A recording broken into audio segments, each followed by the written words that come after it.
Being the first child of my parents, I always received a lot of love and attention. I was recognized and appreciated for everything, even for lifting a glass and keeping it on the table. Everything was going great until my sister was born. She stole my spotlight.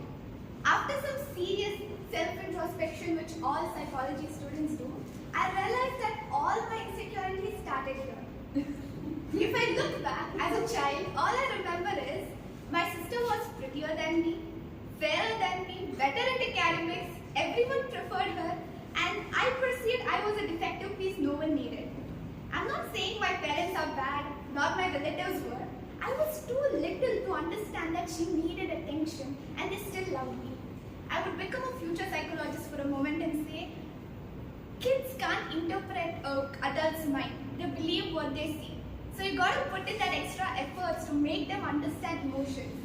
Because science says self-perception developed during childhood tends to be the foundation for the entire life. You'll see how this one goes. Coming back, fast forward to middle school, I made sure I was good at academics. Because that was the only way my parents and relatives took time and said, Harini, we are proud of you. I love the spotlight on me again. So my life goal became to please these people. I started studying, always.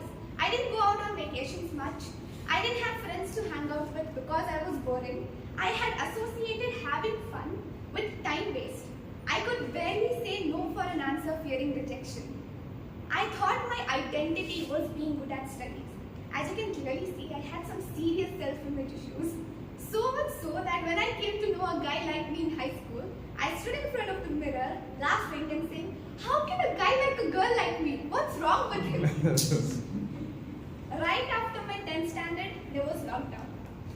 I had so much time and thankfully no 11th standard NCERT textbooks around me. So I was in the present, in the reality. The family situations could no more hide my sight.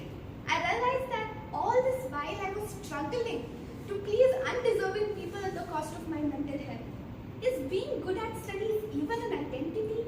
I felt worthless and I entered depression. I soaked my pillow with tears most nights, hid from everyone, and just sailed through that phase without seeking any help. Then I convinced my parents, I need to do psychology. How? That's a story for another day. Coming to college, it was not easy. I was extremely anxious about my choices because everyone kept saying, we never thought Harini would settle for BSc. With my social awkwardness, self-doubt, self-esteem issues amid hot and bold girls and boys, it was a task. After struggling for 1 year, I could finally analyze myself and learn to be a better friend. Now I have people whom I can call friends, who genuinely care for me and help me heal. It is a success because I remember tying friendship bands to myself in school. It was through one of them that I could finally speak with a professional counselor. Ever since, I haven't regretted my choice of psychology. I am on a journey to understand myself better, treat myself with the love I deserve, invest myself in relationships that are worth it, help my parents unlearn some problematic constructs, and be the help for my sister I couldn't find. I now value knowledge over marks. They're different. And I make sure I come back every now and then to pick up those sketchbooks and paints and not devalue my natural talent. I had started a YouTube channel and Instagram account with the mission of becoming an influencer in lockdown, but that didn't happen. I still post once in blue moon. I have recently started blogging about mental health. I write about the dynamic relation between psychology and society, interesting research findings, and burst myths and stereotypes about mental disorders. My tail-wagging therapist, or you can call him the chief happiness officer, my pet dog Lucky deserves a mention. He gives me hope and makes sure I go out and socialize. I have been given myself some serious exposure therapy to conquer my fears one by one in terms of taking up leadership roles, signing up for event management, organization, anything that helps build my personality.